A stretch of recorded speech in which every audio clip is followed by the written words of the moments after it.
د غزني حوزوي روغتون ته د ډاکټرانو په خبره د ورځې په اوږدو کې له 3 تر 400 مریضان له غزني او شاوخوا ولایتونو دغه روغتون ته راځي. دوی زیاتوي چې د ناروغانو شمېر زیات او بسترونه کم دي چې دا یوه جدي ستونزه ده.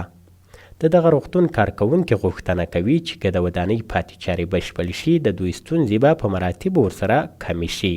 موږ ته د لرې ولایتونو دلته مریضان راځي، موږ ځای نه لرو چې ډېر بستر کو.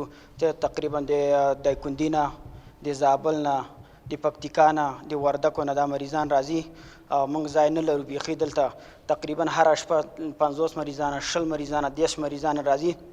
موږ دونه گنجایش لرو چې هغه کې 20 مریضان بستر کو، دا 10 مریضان نور همداسې بې سرنویشه پاتې کېږي. تقریبا 18 ولسوالۍ ده، نو د همدې ترڅنګ د 5 ولایتو نور هم مریضان دې خواته راځي.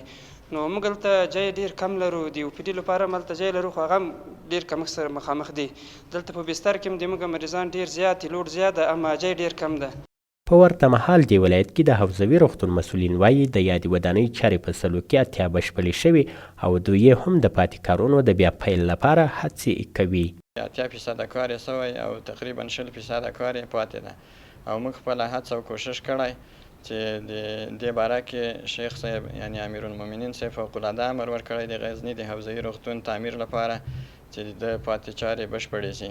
په تېره هفته کې موږ د عامې روغتیا له ریاست سره په هماهنګۍ باندې یو هیات له خپلې شفاخانې نه لیږلی و چې دغه پاتې چارې په وزارت کې په مخ یوسي.